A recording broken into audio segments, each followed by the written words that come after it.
proclamação do livro do Evangelho, capítulo 23, não vim trazer a paz, né? Não vim trazer a espada, mas sim a paz. Para isso, eu vou ler uma mensagem de um rei. Se não consegues solucionar as dificuldades que rodeiam, dize contigo, Deus pode. Então, assim, sabemos que muitas vezes a gente se acha que está num momento muito difícil, porém, nada é para sempre, né? Nem sofrimento é eterno. Então, assim, que a gente possa sempre botar Deus nas nossas orações, Deus na nossa frente, porque se há uma tempestade, nós em Deus sofremos. Então, assim, que a gente possa sempre ter esse bom pensamento, esse pensamento positivo, é isso. Aí não vim trazer a paz, mas a espada, mais uma vez, capítulo 23. Então, assim, que a gente possa fechar os nossos olhos para fazer a nossa prece de início. Agradecendo mais uma vez ao nosso irmão maior, que mais uma vez nos proporcionou estar aqui nessa noite maravilhosa do nosso irmão, compartilhando, Senhor, mais uma vez, os teus ensinamentos, que possamos colocar em prática. Que essa chuva, Senhor, que vai, possa ser um bálsamo nos nossos irmãos que se encontram no frio, na chuva, sem uma luz. Que possamos sempre, Senhor, nos representar pela forma, que possamos sempre evidenciar cada vez mais a caridade do próximo, e que a fé possa sempre estar presente em todas as relações. Muito obrigada por tudo. Que assim seja.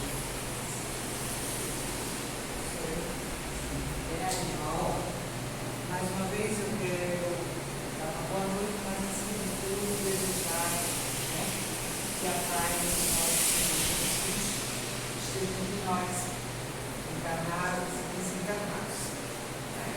Trazendo um abraço a nós que trazemos o narcisista do erro. E geralmente eu digo que esse abraço ele não é só físico, ele é espiritual.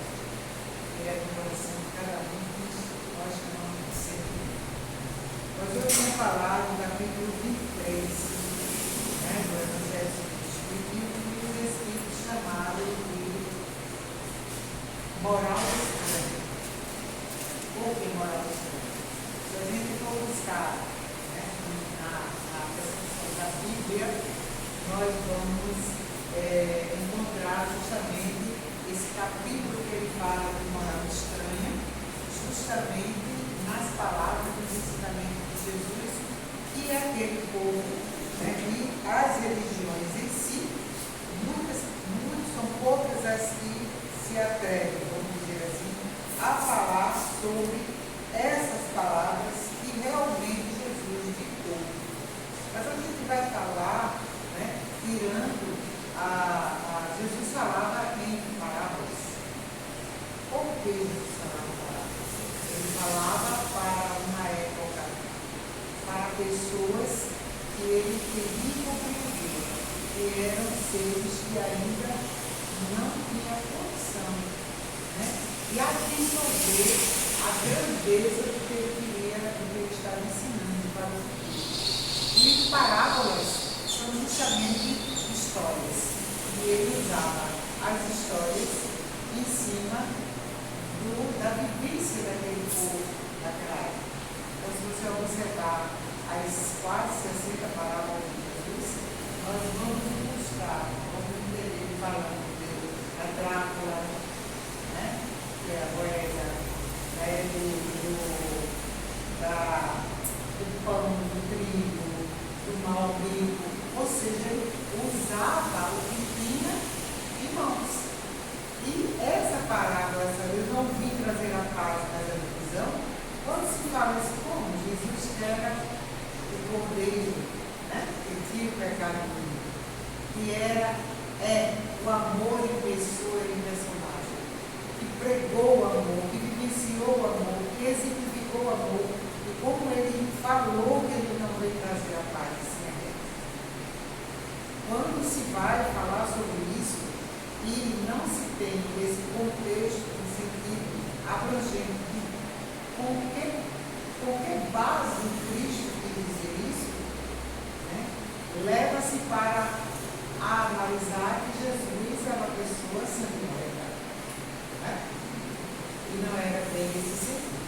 Eu vou pedir licença para a gente ler realmente o que está, o que os Espíritos servem para nós, no sentido de só transcrever e em seguida o que a terceira revelação traz para a gente. Ele diz assim: não penseis que eu vim trazer a paz sobre a terra. Eu não vim trazer a paz, mas a espada. Porque eu vim separar o homem de seu pai, a filha de sua mãe e a nora de sua sogra. O homem terá por inimigo o de sua casa. Isso está gravado lá em Mateus, no capítulo 10, versículo 34, 35 e 36. Então, se a gente buscar a Bíblia, está lá isso aqui. Realmente, o texto. Eu vim lançar o fogo sobre a terra, e que desejo senão que ele se acenda?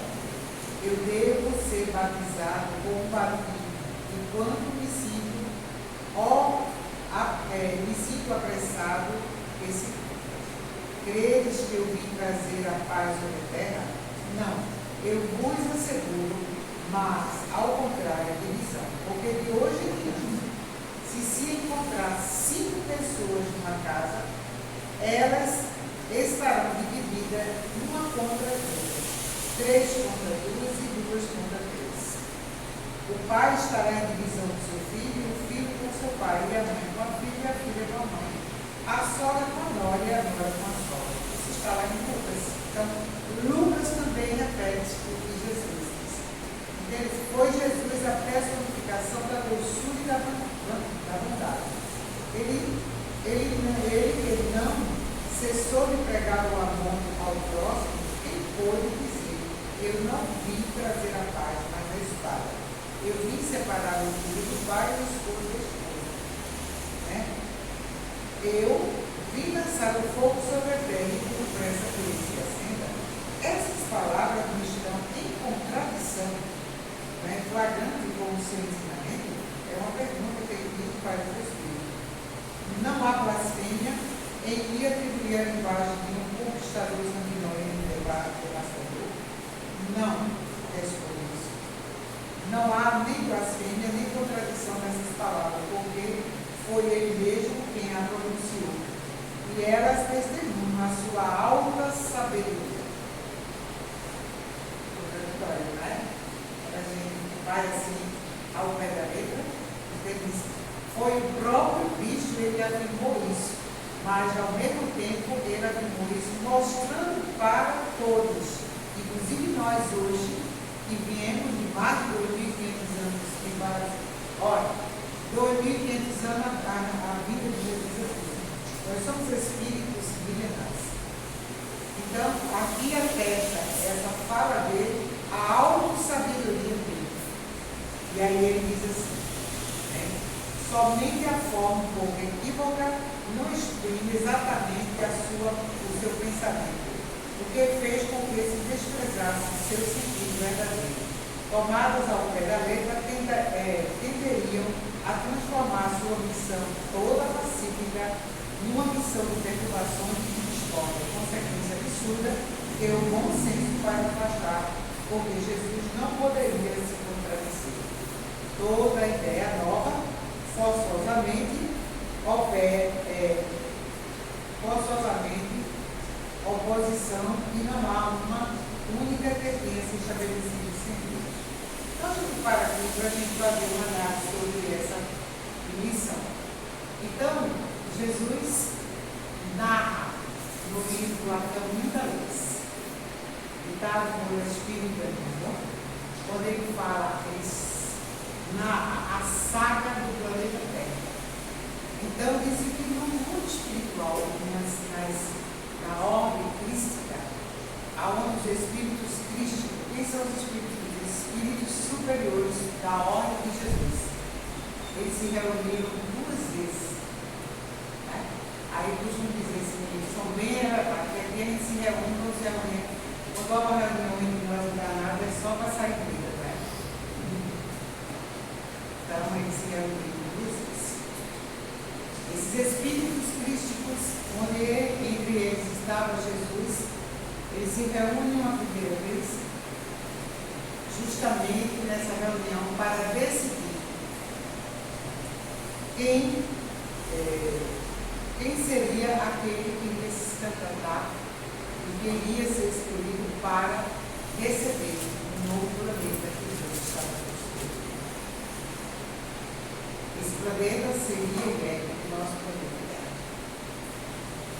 E Jesus é indicado, é chamado para receber o nosso planeta como uma, segundo os Espíritos, ele lá Emmanuel como uma nuvem, sai da mão do Criador como uma nuvem, uma poeira. E Jesus recebe justamente essa poeira para transformar no planeta que hoje ele nos oferece. A partir daí, ele começa a construir, o arquiteto convoca espíritos sob sua égide para formar todo o planeta. Observe para que a gente chegue aqui. Veja a grandeza desse espírito, a sabedoria desse espírito. Ele começa a arquitetar, construir essa poeira e transformar esse planeta. Nós vamos falar aqui do livro, que aí seria, a gente chegaria amanhã de manhã e aí duraria tempo para só dando uma pincelada. Então, ele reúne aqueles que estavam em condições para formar esse planeta. Então, vamos falar aí dos exilados de Capela, aquele foco, quando ele precisava de espíritos para reencarnar, quando o planeta está pronto para receber vidas orgânicas. E então, tudo isso.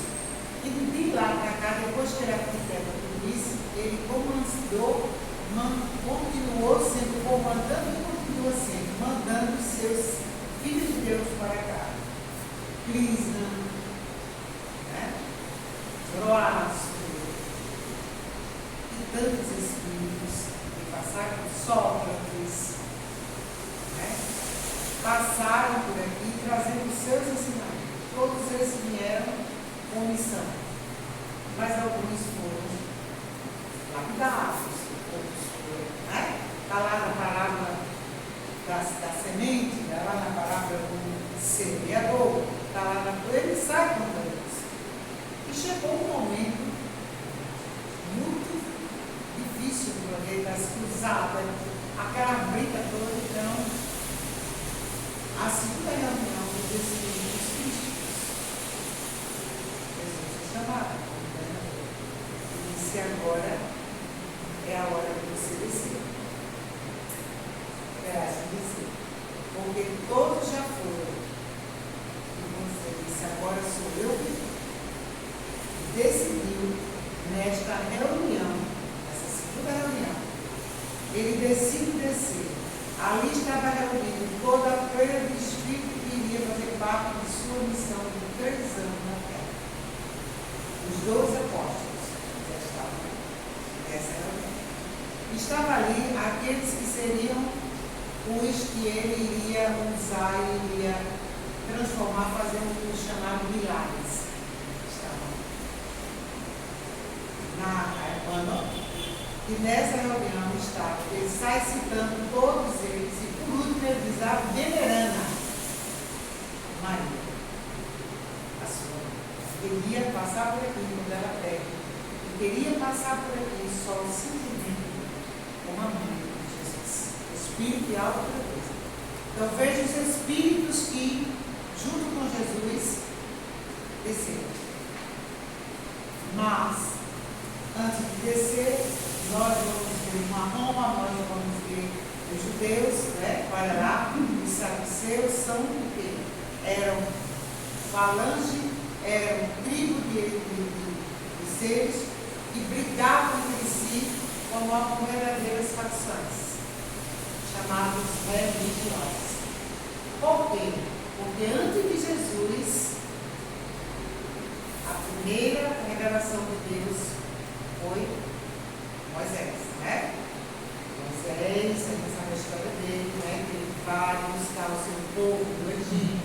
40 anos, toda essa história. Então, Moisés foi a primeira revelação. E o povo, o primeiro povo, passou que acreditava em um Deus.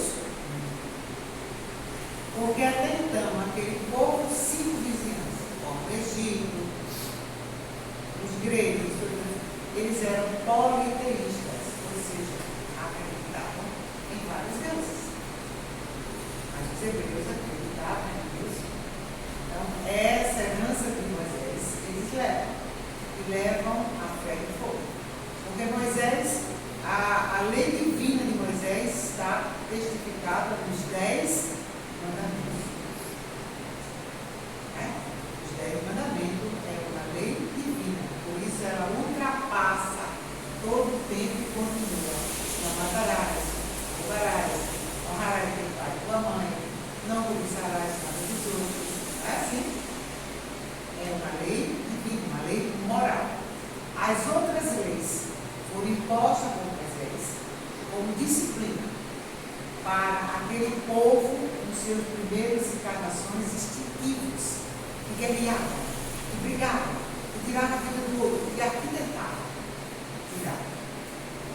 Então, Moisés, para impor as leis civis, dada por ele empregou como se fossem leis divinas.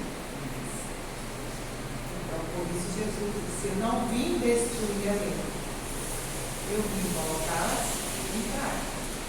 Mas, diferentemente das leis de Moisés, ele colocou essa lei.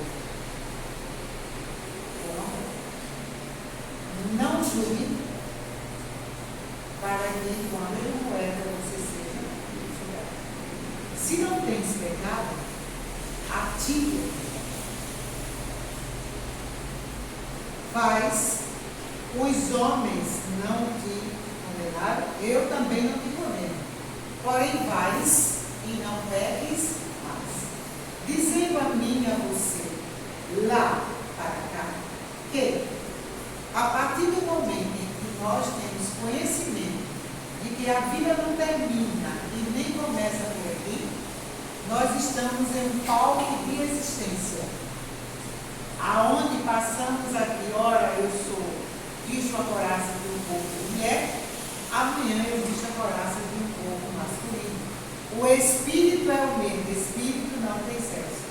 Você imagine se Jesus naquela época falasse isso. Você entenderia? Nem hoje a gente vai entender. Nem todo mundo entende. Muita gente diz que o estudante do Espírito é louco, não é? Ele é mórbido, que fala de morte o tempo todo, porque a morte é biológica. O Espírito continua. Paulo de Tarso, lá na frente, vem dizendo: o homem não que morre. Então, Cristo, quando ele chega no palco da existência por aqui, ele vai de encontro justamente àqueles homens que estavam sentados no trono, né? Aonde só havia duas sociedades, os escravos e os rabinos, os senhores. Muito diferente não de hoje, não é? Hoje, no palco da nossa atual planeta Terra, não está muito parecido, né, com o momento que Jesus diz. Ele vem justamente no meio quando estava tudo em ebulição, aonde essa sustentação de Moisés, né, já estava caindo por terra, aonde havia muita confusão, aonde aqueles homens pregavam a lei mosaica para você, mas para mim não. Faça o que eu estou te mandando, mas não faça o que eu faço. Entende? Então, Cristo, conhecendo cada um, disse: nenhuma das ovelhas que meu Pai confiou serão perdidas. Então, Cristo conhecia cada uma daquelas peças, porque ele foi e será o governador deste homem. Então, ele sabia cada um daqueles, né, que estava ali. Quando aqueles homens queriam condenar aquela mulher, que ele começa a escrever lá no chão, ele estava passando ali em revista a vida de cada um deles. Por se assustaram quando viram e soltaram os pés. Então Jesus disse: eu não vim para a paz, eu vim para a guerra, porque ele veio justamente destituir, ele veio justamente quebrar o vínculo sanguinolento daqueles homens. Ele veio em paz, com a paz. Ele disse: a paz eu tenho, a paz eu vos dei. Se queres vir após mim, pega a tua cruz e segue. Dizendo que ele não responderia por nenhum de nós teríamos que fazer a nossa parte para fazer jus a estar no reino de Deus. Ele disse: quando alguém nos chamou de mestre, ele disse: sou mestre. Sou mestre. Tu és reis, quando ele estava vendo daquele Pilatos, ele disse: não sou rei, o meu reino não é deste. Olha lá, ele pertence à ordem. Então, quando ele fala de que eu não vim destruir, eu não vim pela paz, eu vim pela guerra, porque o Cristo, ele veio trazer uma nova ordem, de que bem-aventurados os humildes, porque eles, né? Bem-aventurados os que choram, porque serão consolados. Bem-aventurados os que têm sede e fome de justiça, porque serão saciados. Bem-aventurados os misericordiosos, porque obterão por si só misericórdia. Bem-aventurados os pacificadores, porque serão chamados filhos de Deus. Olha, o homem que veio pregar tudo isso e que vivenciou isso, como ele ia de si, né? E de contra tudo que ele ensinou, você diz: eu vim pela paz, não vim pela paz, vim pela guerra. A partir de mim, em uma casa onde houver 5 pessoas, nenhum mais falará a mesma língua. Porque haverá filho contra pai, pai contra filho, não é isso? E que sentido Jesus fez isso? A linguagem, o entendimento, as religiões, cada um que queria saiu pegando um pedacinho e criando religiões e dizendo que a minha religião é certa. Aquela é errada. Até hoje, passados 2.500 anos quase, nós estamos mais felizes em ter essa guerra religiosa, aonde Jesus não deixou nenhuma religião. A religião do Cristo sempre foi e será o amor e o pecado. Como Jesus entendia a caridade? Benevolência para com todos, indulgência para com o erro dos outros e perdão das ofensas. Quase nós não temos benevolência para com nós mesmos. Quase nós não usamos de indulgência, estamos sempre julgando e condenando. Quase não damos perdão. Muitas vezes nós perdoamos da boca para fora, o coração ainda está cheio, como diz. A boca fala e está cheio de oração. Então, o Cristo veio justamente para derrubar, justamente para quebrar, justamente uma base daquele povo perseguidor, dente por dente, olho por olho, dente por dente, aonde, né, não havia, era duas sociedades, como falei, aonde os escravos, eles não tinham direito a nada, né? Aonde o sacerdote, o rabino, ele tinha direito a. Então, aquelas pessoas expropriadas, Jesus, ele não busca logo os sacerdotes, ele busca os expropriados do caminho, não é?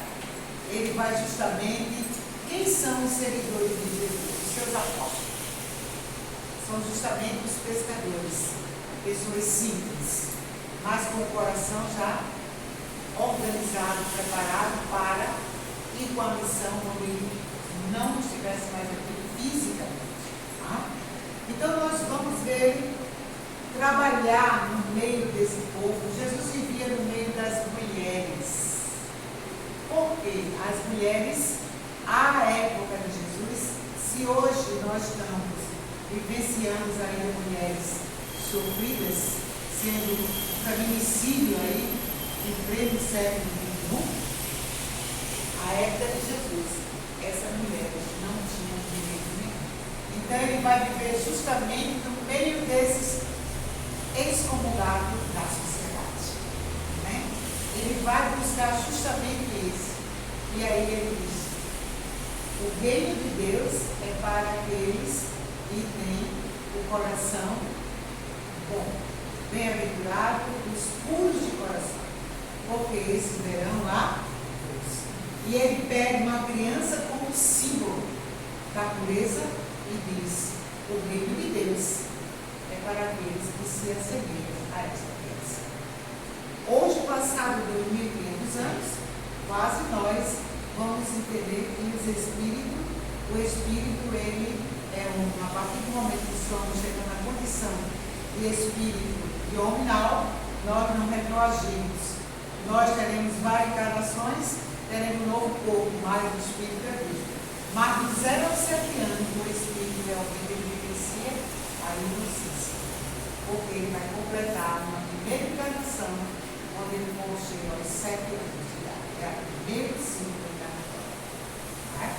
Então a gente vai ver tudo isso. Jesus podia falar isso lá atrás? Não. Então eu não vim para. Então a ideia que Jesus lança em 3 anos é de alta grandeza. E ele mexe com os maiorais, mexe justamente com aqueles que estavam habituados a mandar. Aqui eu mando e todo mundo respeita. Embora seja viado. Né? Então, ele vem justamente, vamos dizer, mexer na casca do maribondo, da vespa. Ele mexe justamente com os poderosos, para derrubar justamente esse castelo de ilusão que era o Deus que eles pregavam, tudo sem pegar o Primeiro Testamento. Nós vamos ver que Deus está sempre na primeira pessoa. Deus fala com Moisés, quando nós sabemos hoje que Deus é causa primária, inteligência suprema, causa primária de todas as coisas. Deus é uma energia suprema, não é uma personagem, uma personificação feita por nós homens. Né? Mas, naquela época, Deus era tido como a imagem e semelhança do homem. E se entendia que aquele rabino, como Paulo de Tarso, que matou, né? E perseguiu tanto a Estevão e uma prova igreja, não é assim? E depois, quando ele se encontra realmente, o encontro espiritual dele com Jesus, ele muda de comportamento. Então, ele vai buscar todos os seus erros para se redimir, né? Então Jesus disse, a ideia de Jesus, ele abrange justamente o que ele queria, que eram os pequenos, os pobres, os extraordinários, pobre de espírito. Pobre de espírito não é pobreza material. Pobre de espírito é o que exercita a humildade diante da grandeza de Deus. Reconhece Deus como superior. Rico de espírito, no sentido rico é aquele rico de vaidade, de orgulho, de egoísmo. Pobre de espírito, são os humildes. Aquele que se exaltar será humilhado, mas humilhado será exaltado. Então Jesus ele vem com uma ideia nova, e toda ideia nova ela encontra oposição. E a oposição à ideia de Jesus foi imensa, porque os seus seguidores se multiplicavam muito e assustou aquela gleba que estava acostumada a não ver embora. Né? E então eles passam a perseguir. Eles sabiam disso. Eles têm sede que este fogo seja pego, para que o reino de Deus seja implantado aqui. Eu não vim pela paz, eu vim pela guerra. Porque ele sabia que para os seus ensinamentos serem edificados em nossas almas, muitas guerras iriam acontecer. Após a sua passagem para o mundo espiritual, a primeira guerra foi a perseguição aos seus discípulos, né? O único que sobreviveu foi João, que foge para a ilha de Patmos e leva Maria, porque os outros todos foram decapitados, né? Perderam a existência porque levaram os ensinamentos a todos. Depois veio justamente a perseguição pelos romanos aos cristãos, aonde quem era pego em flagrante nas catacumbas iam para onde? Ser jogado para os leões, nas feras. Perseguição, guerra. Depois disso aí, eles perceberam que os cristãos não se desciam. Eles desciam ao círculo louvando e cantando a Deus. Veja que fé. A fé daqueles homens daquela época, nós não temos um texto disso, né? Porém, os Espíritos, nessa terceira revelação, vem dizendo que hoje não há mais necessidade do sacrifício do povo físico. O maior sacrifício que é pedido para nós hoje é a nossa terceira doutrina no campo moral. Porque inteligentes somos todos nós. Mas a característica do nosso povo hoje é a indiferença moral. Olha o mundo que a gente está vivendo. Onde há guerras. E quando ele fala, temos sede, quando eles percebem isso, o que é que eles fazem? Chama os cabeças, ou seja, chamam os dirigentes, né, aqueles que estão em frente, a Roma. E o imperador disse que a partir daquele momento eles iriam adotar a religião do Cristo como oficial. E eles inocentemente acreditaram. Só que não foi Jesus. Eles começam a montar essa religião do jeito que eles queriam. Tira, ceifa. Aquele povo à época de Jesus, aqueles cristãos primitivos, todos eles eram reencarnacionistas, acreditavam que a vida é continuava após a morte. Mas o que foi o imperador tirou?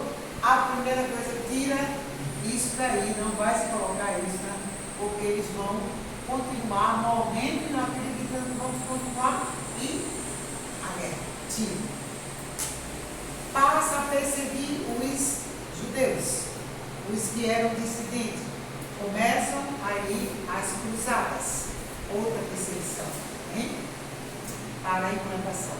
Para implantar o cristianismo do jeito que eles queriam, eles chegavam aos judeus e disseram: ou você se redime, se torna um cristão, ou vocês vão para a boca. Aquelas criaturas que tinham mediunidade, eles eram tidos como bruxos e foram levados às fogueiras. Olha a guerra que Jesus, eu vim pela espada e pela guerra. Entende a linguagem de Jesus? Quando ele falou lá no início, ele já estava vendo tudo isso que iria acontecer para que o reino dele fosse completado. Então, segundo os Espíritos relatam para nós, e as guerras mais sangrentas, essas que a gente está vivendo agora, não se compara com a crueldade que foi as guerras santas, chamadas cruzadas, né? As perseguições dos chamados cristãos para caçar as bruxas. Tá? Então Jesus disse: temos sede, por isso que a partir de mim, se tiver 5 em casa, nenhum mais falará a mesma língua.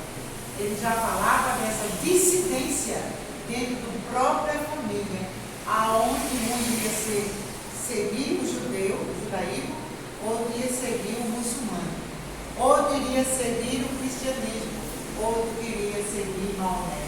Então, a guerra entre a própria família não ia se falar, os próprios parentes não iriam falar a mesma língua. De lá para cá, hoje um pouco mais ou menos, mas dentro da família. Se você é espírita e alguém é evangélico, não, você vai com Satanás. Não é? Olha, você está no caminho errado. Não é assim? Eu vim de uma família evangélica. Até os 15 anos de idade, eu vivia dentro de uma Assembleia de Deus, né? Aonde nos 15 anos eu disse aqui não é. Eu não acredito em Deus que vai me levar ao céu e ao inferno, porque essas religiões, né, implantou essa guerra através e percebida através do céu e do inferno. Se você fosse muito bom, você ia para o céu. Se você fizesse qualquer coisa fora daquele script dele, você ia para o inferno sem perdão. Quando Jesus ensinar que Deus é misericórdia, bem-aventurados misericordiosos, porque eles, por si só, alcançarão misericórdia. Olha, ele diz: qual é o pai? E um filho pede um pão e ele lhe dá uma serpente. Imagine Deus que criou a nós. Deus é Pai.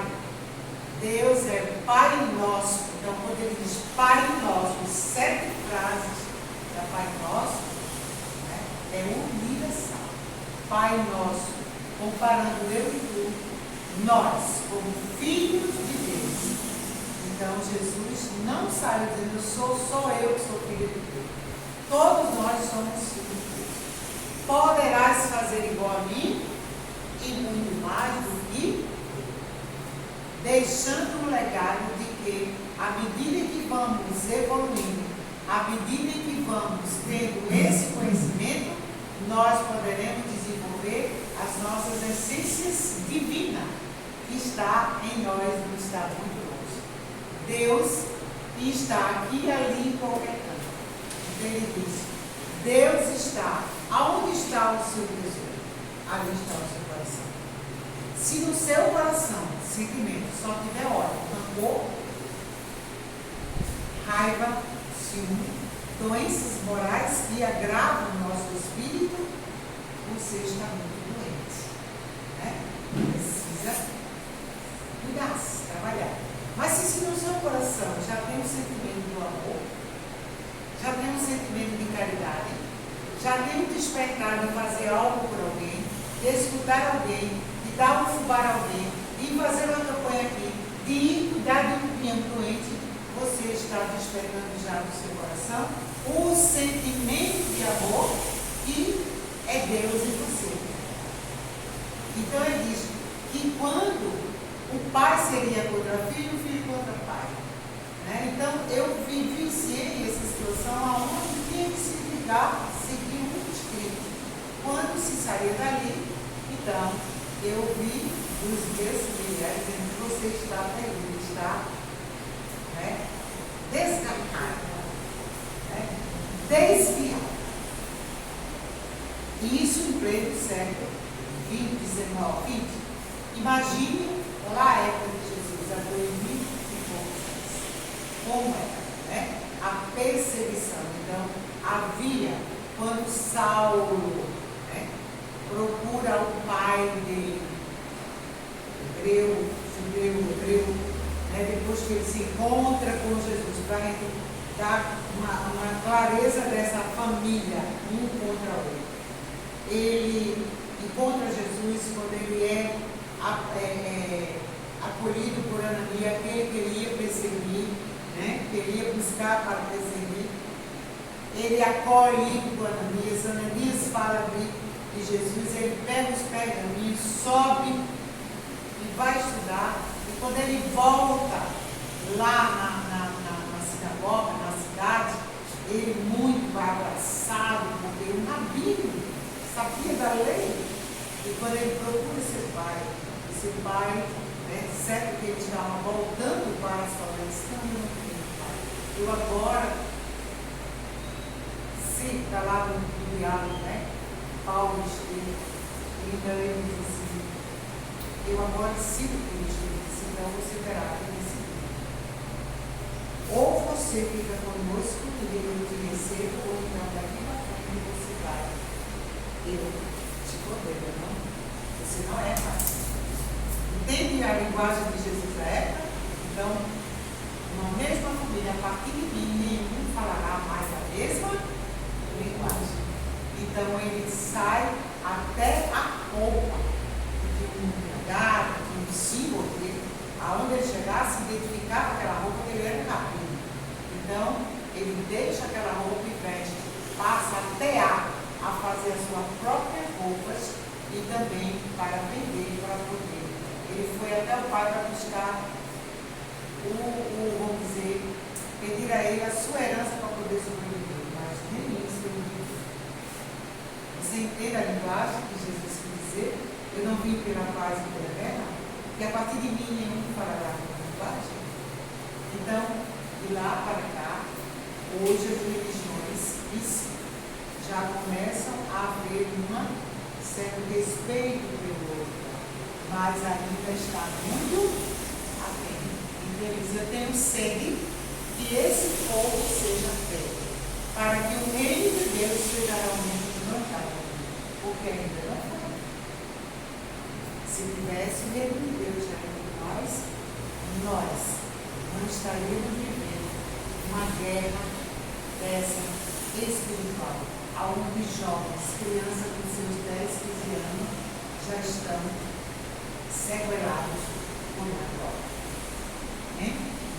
Aonde por trás de tudo isso há todo um comércio, né? Aonde por trás de tudo isso há pessoas, né, que estão envolvidas de um jeito que era para estar cuidando da sociedade e não estão. Por trás das religiões existe muito interesse financeiro. Aonde os escândalos dizem: tenho sede que esse fogo seja tocado, porque o escândalo tem que acontecer, mas ai de onde sai o escândalo. Todo dia nós estamos ouvindo notícias das últimas horas de escândalos aonde? No meio de Jesus. Porque mostrando que o homem sim é imperfeito. E nós ainda trazemos travado em nós a doença da ganância, a doença do poder com poder, né? A doença de estar em status. Quando Jesus disse: o meu reino não é isso. Tenho sede que esse fogo seja tocado.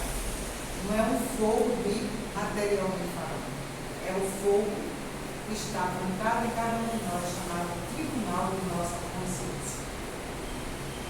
É desse tribunal, aonde estão as leis de Deus registradas.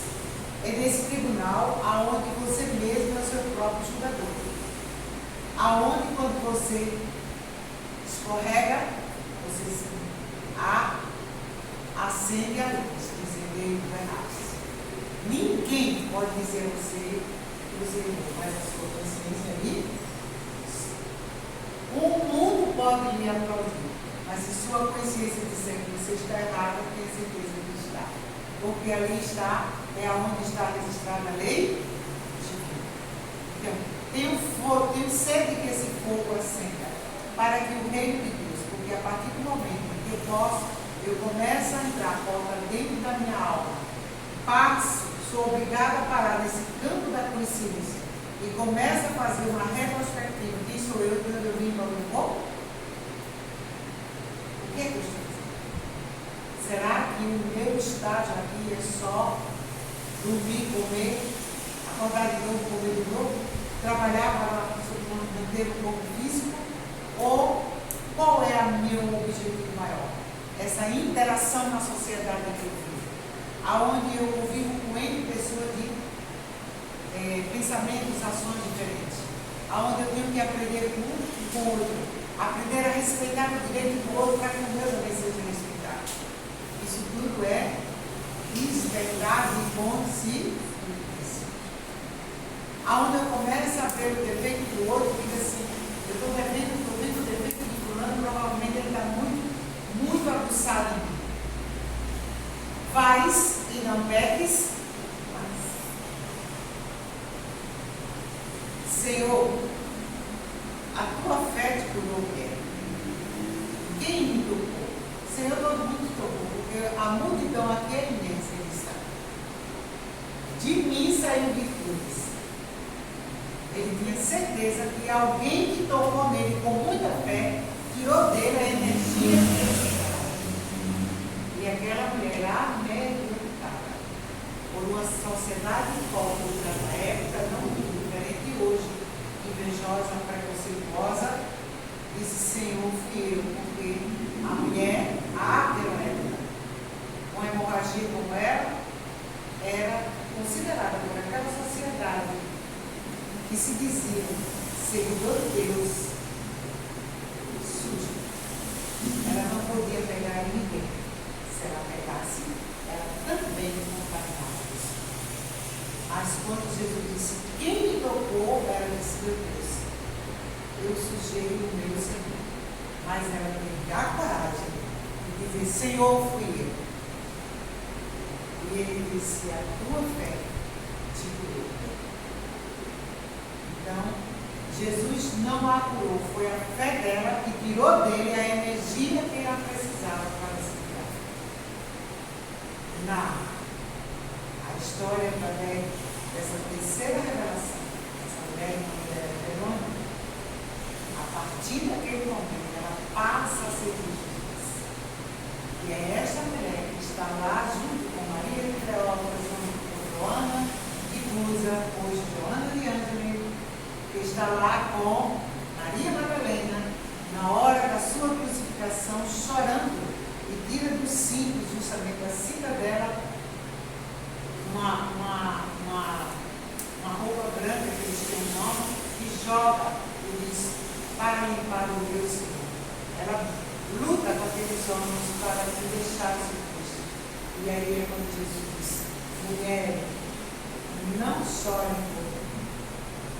Chorem pelos vossos filhos depois da era, porque não ficará pedra sobre pedra. Vocês entenderam a lição?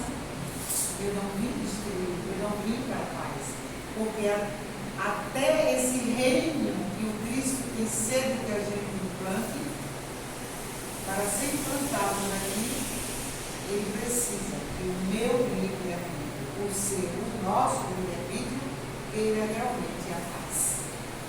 Queira começar a implantar a paz, primeiramente, interiormente.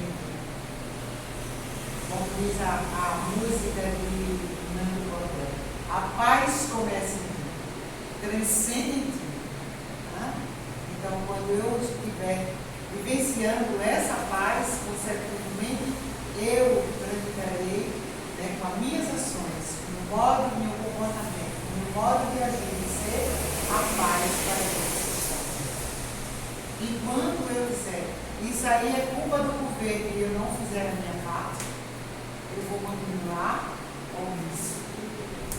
Eu costumo dar um pequeno exemplo bem simples. Se eu não souber tirar o lixo daqui, colocar no saco, botar ali no modo adequado para que o caminhão do lixo leve, eu não farei a minha parte. Se eu pegar esse lixo e jogar ele na rua, eu não estou fazendo a minha parte para a contribuição para essa paz. Porque a água vai vir, vai levar para o bueiro, vai transbordar e vai invadir a minha casa de toda a coletividade. Como eu quero paz? Se eu não começo a fazer as coisas assim. Então, esse sentido, gente, estou esperando que esse fogo, essa consciência desperte. E não espere que o outro faça a sua parte, porque ninguém fará a parte do outro.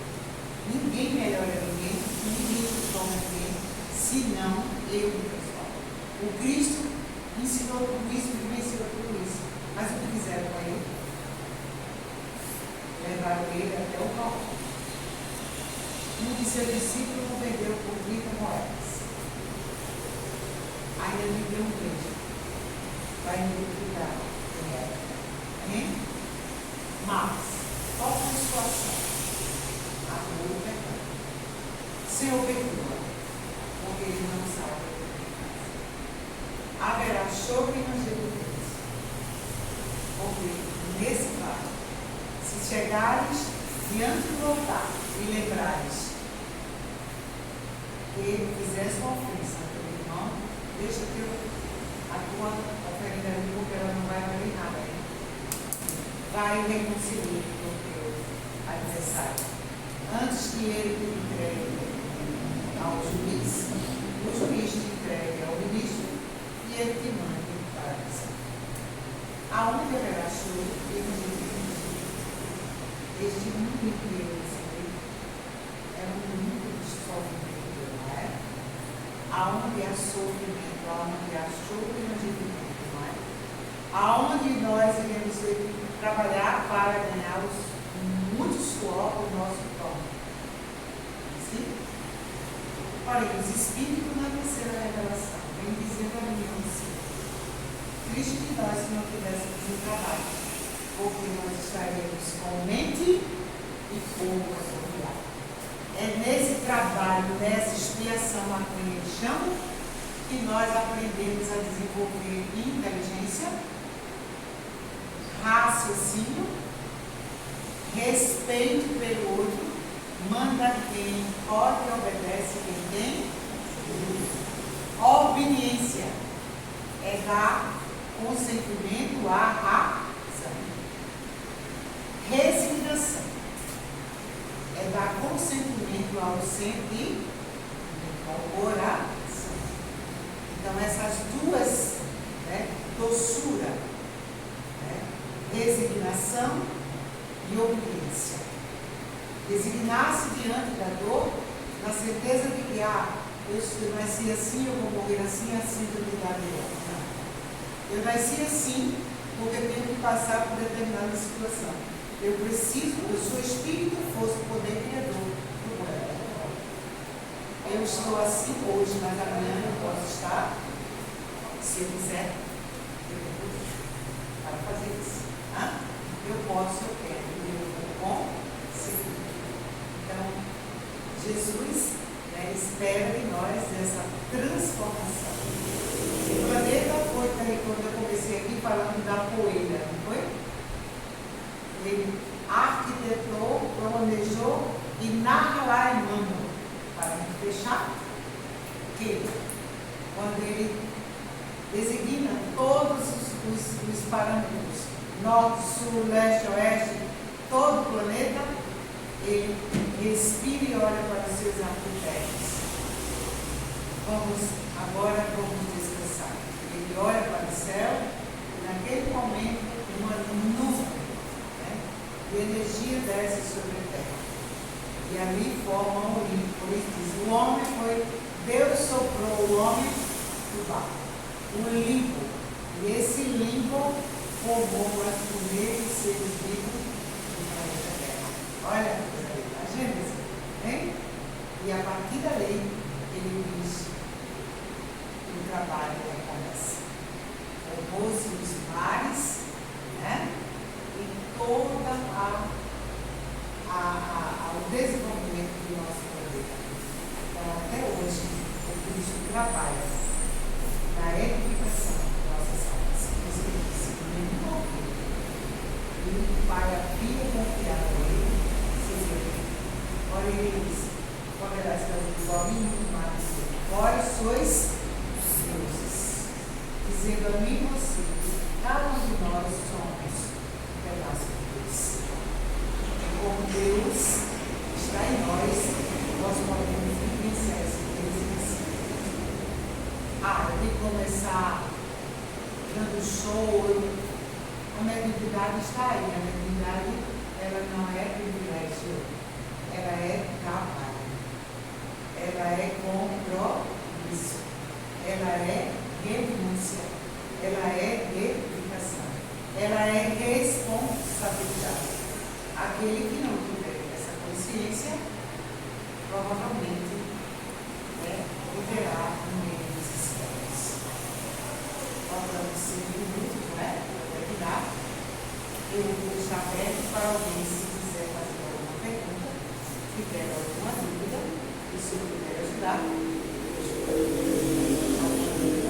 Não tem uma pergunta, eu vou fazer uma declaração para todo mundo aqui. Eu te conheço há mais de 20 anos. Sim. Eu assisti mais de uma palestra. E dentro de todas as apresentadas até hoje, eu fiquei encantado com ela. Obrigada. A narrativa com a qual você narrou e conjugou com o emocional, numa minudência que é ao observar a sua, foi tão encantador que a gente fica naquela simbiose como protagonista, não só como espectador. Achei lindo, fiquei encantado. Eu não poderia deixar de expor isso aqui. Obrigada. A gente sabe que quando a gente recebe uma missão, e a missão de levar o ensinamento de Cristo, ela é imensa, né? Porque a gente diz assim, Deus, a gente se sente tão pequena diante da grandeza de Jesus. Porém, eles não esperem que você esteja capacitado. Porque quando a gente diz, eu não posso, eu sou tão pequena, eu não posso, não é isso.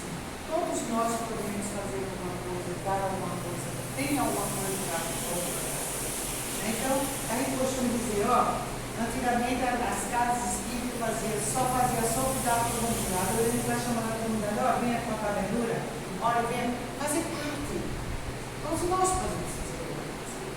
Então, eu sempre digo, Senhor, estou na minha frente, me ajuda. Porque a gente só não é nada. E a gente sabe quando exercita essa questão de humildade, de saber como direcionar para o nosso irmão. Né? Talvez amanhã, se eu for falar do mesmo assunto em outra casa, já vai ser outro direcionamento. Porque o aqui, a linguagem tem que ser essa. E os amigos nos incluem como devemos fazer. Lá na frente será diferente. Daqui a 2 anos teremos um semestre aí, né? Aonde muitos palestrantes irão falar com outras linguagens, talvez a mesma coisa que eu falei aqui, mas com outra conotação. Então, o importante é o absorver, é o que você vai absorver, porque na realidade todos nós fazemos parte desse todo. Então, sempre eu deixo assim, tem uma dúvida, porque se eu puder ajudar, ajuda. Porque às vezes as pessoas ficam com vergonha de fazer alguma coisa, achando que isso é uma pergunta boa. E na condição do professor, a gente diz assim, não existe pergunta. Vou ver aquilo, não é? É verdade? Alguma dúvida mesmo. Ora, os elogios nós estamos muito obrigada. Ninguém mais. Todo mundo muito sabido aqui. Quando você ouvir aí fora, olha, Jesus disse que ele não veio pela guerra. Isso é verdade. Jesus falava da guerra que ele já visualizava de nós, pela nossa ignorância. Para poder implantar a paz, a gente tem que implantar a fé. Nós vamos entender aí fora, enquanto alguém diz assim, Jesus mesmo falou que haveria pai contra filho, filho contra pai. Olha aí, o mundo está se acabando, né, Zinha? Já está no fim. Lembre-se que está no fim de um ciclo da Terra. Nós estamos mudando para a terceira, outro ciclo. Estamos terminando o segundo. Ainda era primitivo, fomos para a expiação, agora a gente vai para a regeneração. Por isso, todo esse lodo que está aí buscando de político, porque tudo isso tem que vir à tona. Não se escandalize nesse assunto. É para que o bem, esse mal seja caído e o reino de Deus seja implantado. Por isso é boa. Já temos vários espíritos bons sobre a égide de Jesus encarnados para nos ajudar a passar esse momento difícil da terra. Nós estamos passando. Quando você vê alguém guerreando ali, se você não puder ajudar, silencie com a prece. Você já estará ajudando. Não ponha mais ninguém na fila, porque os anos estão exaltados e cabe a nós implantar a paz. Muito obrigada. recebam um abraço menor e união no coração sempre de cada um de vocês. Também nosso abraço para ela e com certeza sairemos hoje melhor do que antes. Que possamos fazer a diferença sempre, porque nós somos hoje os discípulos de Jesus. Então vamos fazer uma boa representação, porque o primeiro ato temos que fazer a honra da nossa família, né? E muito obrigada mesmo. Eu que agradeço a oportunidade de estar aqui. Muito bom mesmo. Com certeza vamos contar com ele. Ah, sim. Saí lá de Paulista, lá da China. Mas eu, porque eu costumo assumir os compromissos que eu costumo cumprir. Quando eu não puder vir, é porque é uma coisa muito séria. Eu não vou chegar aqui. E mesmo quando há algum empecilho, eu me honro essa pessoa. Gente, só avisa, assim, hoje o nosso passo vai ser coletivo, por conta da chuva, essas coisas, tem que voltar mais aqui para casa, porque deu uma treva assim. Em setembro, vocês sabem, vai ter nosso bazar, quem puder, vai trazer utensílios, móveis, roupas, em bom estado, já pode começar a trazer para a gente organizar, né? E é só. Que possam fechar nossos olhos, nossa irmã. Vai ter cinema? Vai, porque eu não vou divulgar porque o pessoal não sabe. As pessoas também. Ainda não sentindo. Vamos ficar em pé, né? Em reverência a Deus, né? Fechar os olhos. Fechar os nossos olhos fisicamente, mas abrir.